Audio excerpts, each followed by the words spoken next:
ஒரு person, day, hour, work இதெல்லாம் base பண்ணி சம்ஸ் ஃபங்க்ஷன் எப்படின்னு தான் பார்க்க போகிறோம்.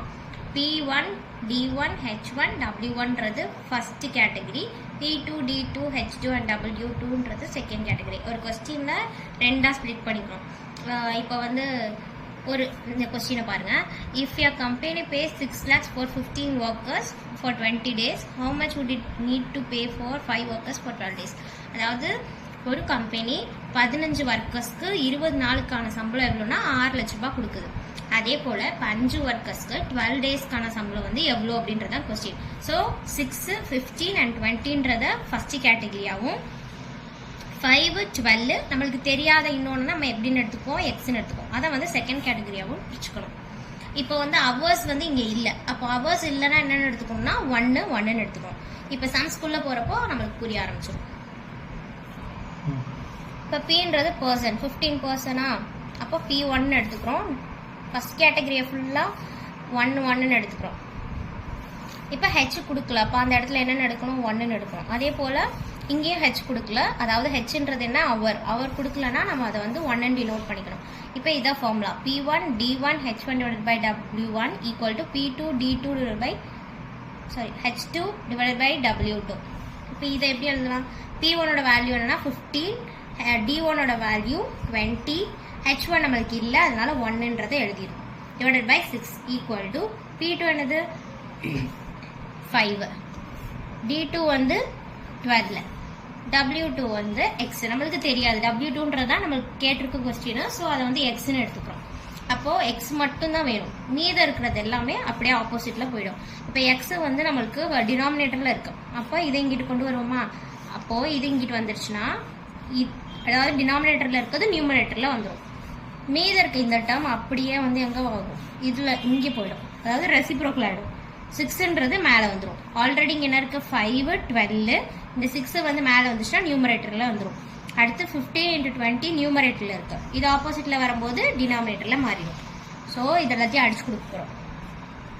5 1s are, இங்கே 3s are, 3 1s are, 4s are, 4 1s are, இங்கே 5s are. அடுத்து டிவைட் பண்ணலாம். 6 5 times 1s are 5, 6ல் 5 போச்சு, பேலன்ஸ் 1 பாயிண்ட் வைப்போம், 0, 2s are 10, answer is 0. So 1.2 lakh. இப்போ இந்த கொஸ்டினை பாருங்க. இதில் என்ன இருக்கு, அதாவது 180 மீட்டர் இருக்கக்கூடிய மேட்டு வந்து 15 விமன் சேர்ந்து 12 நாளில் செஞ்சு முடிக்கிறாங்க. அதே போல் 32 விமன் சேர்ந்து 512 மீட்டர் இருக்கக்கூடிய மேட்டை வந்து எத்தனை நாளில் செஞ்சு முடிப்பாங்கன்றது கொஸ்டின். அப்போ என்னென்ன எடுப்போம், டபிள்யூன்றது ஒர்க்கு, Pன்றது வந்து பர்சன், Dன்றது வந்து டேஸ். அவர்ஸ் கொடுக்கலன்னா எப்படி எடுப்போம், அவர்ஸ் கொடுக்காட்டி எப்படி எடுப்போம், 1 எடுப்போம். இப்போ நீங்கள் கேட்கலாம், இப்போ ஹவர்ஸ் ஏன் 1 எடுக்கிறோன்னா, ஆஸ் யூஷுவல் நம்ம மல்டிபிள் பண்ணும்போது என்னவாகும்னா 1 இன்ட்டு எந்த டேர்ம் மல்டிபிள் பண்ணாலும் நம்மளுக்கு கிடைக்கக்கூடிய டேர்ம்ஸ் தான் வரும். ஸோ அதனால தான் நம்ம 1 எடுக்கிறோம். இப்போ D கொடுக்காமையும் இருக்கலாம், P கொடுக்காம இருக்கலாம், எது கொடுக்காம இருந்தாலுமே நம்ம 1 தான் அதை வந்து எடுத்துக்கணும்.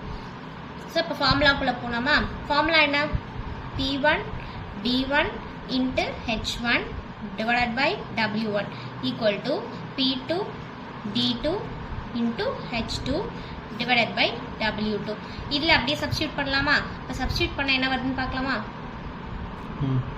15 into 12 into 1, இங்கே என்ன வரும், into 1ன்னு வரும். மல்டிபிள் பண்ணால் ஆஸ் யூஷுவல். அதனால தான் நம்ம வந்து 1 நீங்கள் போடுறதுனாலும் போட்டுக்கலாம், அப்படி இல்லை அப்படின்னா நீங்கள் அதை போடாமல் கூட யூஸ் பண்ணிக்கலாம், நீங்கள் அதில் கிளியராக இருந்தால் மட்டும். இப்போ எக்ஸுன்றது தான் நம்மளுக்கு தேவை, அதாவது எத்தனை நாளில் செஞ்சு முடிக்கிறாங்க அப்படின்றது தான் தேவை. அப்போ எக்ஸை மட்டும் அப்படியே வச்சுக்குவோம். மீதம் இருக்க அந்த 32 டிவைடட் பை 512 என்ன பண்ணுவோம், அப்படி இங்கிட்டு கொண்டு வரும். அப்படின்னா என்ன அர்த்தம், ரெசிப்ரோக்கல் ஆகும்னு அர்த்தம். அப்போது 32 நியூமரேட்டர் இருக்கிறது இங்கிட்டு வரும்போது என்னவாகும், டினாமினேட்டர்லையும், 512ன்றது டினாமினேட்டரில் இருக்கிறது மேலே வரும்போது என்னவாகும், நியூமரேட்டர்லையும் மாறிடும். அப்போ ஆல்ரெடி இந்த சைடு என்னென்ன டேர்ம்ஸ் இருக்குது, 15 into 12 அதை எழுதியாச்சு, டிவைடட் பை 180யும் எழுதியாச்சு. அதுக்கப்புறம் என்ன சொன்னேன், 32ன்றது நியூமரேட்டரில் இருக்குது, அப்போ அது என்னவாயிடும், டினாமினேட்டரில் வந்துடும். அப்புறம் 512 டினாமினேட்டரில் இருக்குது, அது என்னவாயிடும், நியூமரேட்டரில் இருக்கும். இப்போ கேன்சலேஷன் பண்ணப்போம். 5 டேபிள் எடுத்துக்கலாமா? இப்போ இந்த கேன்சலேஷனுக்கு நிறைய பேருக்கு தோணும் நம்ம வந்து பெரிய நம்பர் யூஸ் பண்ணியும் கேன்சல் பண்ணலாம். இப்போ நான் பெரிய நம்பர்லாம் ஸ்ட்ராங்காக இல்லை அப்படின்னு ஃபீல் பண்ணிங்கன்னா சின்ன நம்பர்லேருந்து அதாவது 2, 3, 5 இதுலேருந்து நீங்கள் கேன்சல் பண்ணிங்கன்னா அதுவும் உங்களுக்கு ஈஸியாக தான் வரும்.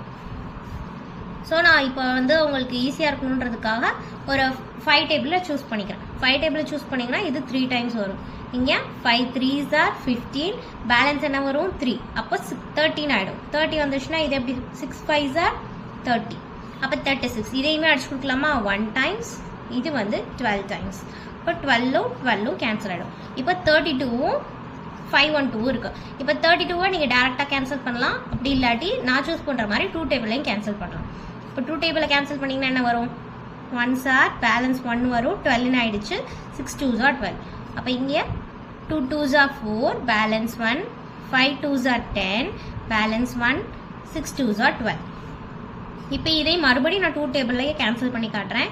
இங்கே 8 டைம்ஸ், இங்கே 1 2 8, மறுபடியும் 8 4 டைம்ஸ், இங்கே 6 4, அடுத்து 4 2 டைம்ஸ், இங்கே என்ன வரும் 3 2 2 1 டைம், இங்கே 1 6.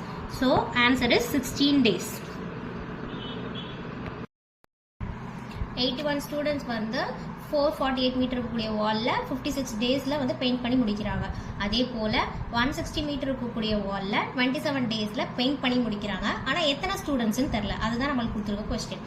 அப்போ என்ன கொடுத்துருக்காங்க, P கொடுத்துருக்காங்க, D கொடுத்துருக்காங்க, W அதாவது பர்சன், டேஸ் அண்ட் ஒர்க், இது 3 கொடுத்துருக்காங்க. அப்போ ஃபர்ஸ்ட் கேட்டகரியாக 1 எடுத்துக்கோமா. அடுத்து P2, D2, W2. அப்போ P1 into D1 into H1 divided by W1 equal to P2 into D2 into H2 divided by W2. இப்போ நமக்கு H கொடுக்கலன்றதை நீங்கள் 1ன்னு எடுத்துக்கலாம், அப்படி இல்லாட்டி அது போடாமல் கூட டேரெக்டாக சம்மா சப்ஸ்டியூட் பண்ணிக்கலாம். 81 into 56 divided by 448 equal to x into 27 divided by 160. இப்போ x தான் நம்மளுக்கு தேவை. அப்போ மீத இருக்க டேர்ம் என்னவாகும், இங்கிட்டு வரும்போது ரெசிப்ரோக்கல் ஆகும். அப்போது 81 into 56 by 448 டினாமினேட்டர் இருக்கிறது இங்கிட்டு வரும்போது நியூமரேட்டரில் ஆயிரும் 160. 27 நியூமரேட்டர், அப்போ கீழே வந்துருமா 27, அதாவது டினாமினேட்டரில் வந்துடும். அப்போ எக்ஸ். இப்போ இதை கேன்சல் பண்ண போகிறோம். 9 டேபிள் சூஸ் பண்ணிக்கலாமா. 9 டேபிள் சூஸ் பண்ண எத்தனை times 9 3s are 9 9s are, அப்புறம் 1s are, இங்கே 3s are. அடுத்து நான் 3 டேபிள் சூஸ் பண்ணி அடிக்க முடியுமான்னு பார்க்கலாமா. இல்லை 2 டேபிள் சூஸ் பண்ணி 56 இதையும் கேன்சல் பண்ணிடலாம். So 2 1s are 8s are, இங்கே 2 2 4. அடுத்து 28 இருக்கு, இது தனி, இதை மறந்துடாதீங்க. 28 அப்போது இங்கே 1 1 2 இருக்கு, இங்கே 1 and 4 இருக்கு. ஸோ 4 அடுத்து இங்கே அடிச்சு கொடுத்தனா 1 1 2 வருது. ஸோ அடுத்து மறுபடியுமே 2 டேபிளால் கேன்சல் பண்ண முடியுமா. 7s are, இங்கே 5s are, பேலன்ஸ் 1 6 are, அப்புறம் 7ல் 56 வருமா.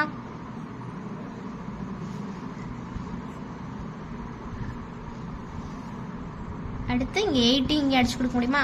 8 1s are, இங்கே 2s are. இப்போ இங்கே 20 இருக்குது, இங்கே இருக்க 3யை மறந்துடக்கூடாது. 3 into 20 என்னது 60. ஸோ 60 ஸ்டூடெண்ட்ஸ் சேர்ந்து அந்த பில்டிங்கில் இருக்கக்கூடிய அந்த வாலில் வந்து பெயிண்ட் பண்ணி முடிக்கிறாங்க. 48 men 7 hours ஒர்க் பண்ணுறாங்க, 24 டேஸில் அந்த வேலையை முடிக்கிறாங்க. 28 men 8 hours ஒர்க் பண்ணுறாங்க, எத்தனை நாள் அந்த வேலையை முடிப்பாங்கன்றது கொஸ்டின். இப்போ இந்த இடத்துல பார்த்தீங்கன்னா ஒர்க் எவ்வளோன்றது கொடுக்கவே இல்லைன்னா, அதாவது கண்டிப்பாக ஒரு ஒர்க்காவது டன் ஆயிருக்குன்றது தான் ஆன்சர். ஸோ நம்ம வந்து டபிள்யூன்றதை 1 எடுத்துக்கணும். நம்ம முன்னாடியே சொன்ன மாதிரி எந்த வேல்யூ கொடுக்கலையோ, அதாவது டி கொடுக்காம இருக்கலாம், ஹெச் கொடுக்காம இருக்கலாம், பர்சன் கூட கொடுக்காம இருக்கலாம். கொடுக்காம இருந்தால் ஒன்று அதை எடுத்துக்காதீங்க. அப்படி எடுத்துக்கிட்டீங்க அப்படின்னா அதோட வேல்யூ 1ன்னு எடுத்துக்கோங்க. ஸோ இப்போ அப்படியே ஃபார்முலாலாம் சப்ஸ்டியூட் பண்ணலாமா. ஃபார்முலா என்ன, P1 D1 H1 divided by W1 equal to P2 D2 H2 divided by W2. இல்லை அப்படியே நம்ம சப்ஸ்டியூட் பண்ணுறோம். ஃபர்ஸ்ட் கேட்டகரி ஃபுல்லாக 24 into 7 into 48 divided by 1 equal to x into 8 into 28. இப்போது நம்மளுக்கு எக்ஸ் மட்டும்தான் வேணும், மீது என்ன இருக்குது 8 into 28. அப்போ இது இங்கிட்ட வரும்போது என்ன ஆகிடும், டினாமினேட்டரில் வந்துடும். So 8 into 28 equal to x. இப்போ அடிச்சு கொடுக்கலாமா? 8 1s are 8 3s are. அடுத்து என்ன இங்க 7 1s are 7 4s are 4 1s are 1 2 12 2s are என்ன 36. So the answer is 36 days.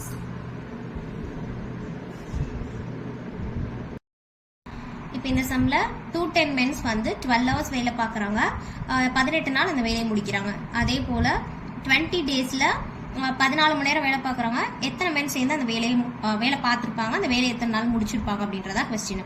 அப்போ P H D and W 210 12 18ன்றது ஃபர்ஸ்ட் கேட்டகரி. அடுத்து 20 14 நம்மளுக்கு தெரியாத வேல்யூ என்னன்னு எடுப்போம் எக்ஸ், அதாவது பர்சன்ஸ் தான் இங்கே கேட்டிருக்காங்க, அதனால எக்ஸ்னு எடுத்துருக்கேன். கண்டிப்பாக ஒரு ஒர்க்காவது டன் ஆகிருக்கும், ஸோ 1ன்னு எடுத்துக்கிறோம். ஸோ ஃபார்முலா என்ன? P1 D1 H1 divided by W1 equal to P2 D2 H2 divided by W2. அப்படியே சப்ஸ்டியூட் பண்ணலாமா? சப்ஸ்டியூட் பண்ணா 210 12 18 divided by 1 equal to x into 14 into 20 divided by 1. அப்ப x மட்டும் தான் வேணும், மீதி இருக்க வேல்யூ என்னது 14 into 20. இது நியூமரேட்டர்ல இருக்கு, இங்கிட்டு வரும்போது என்னவாகும் டினாமினேட்டர்ல வரும். x equal to 210 into 12 into 18 divided by 14 into 20. இப்போ அதை அடிச்சு கொடுக்கலாம். இது 6 times, இது 7 times, அடுத்து 7 1 times, இங்க 30, அடுத்து 20 2 டேபிளே எடுத்துக்கிறேன். 10 times, இங்க 9 times, இங்க 1 time, இங்க 3 time. So 6 3s are 18, 18 into 9s are 162 men.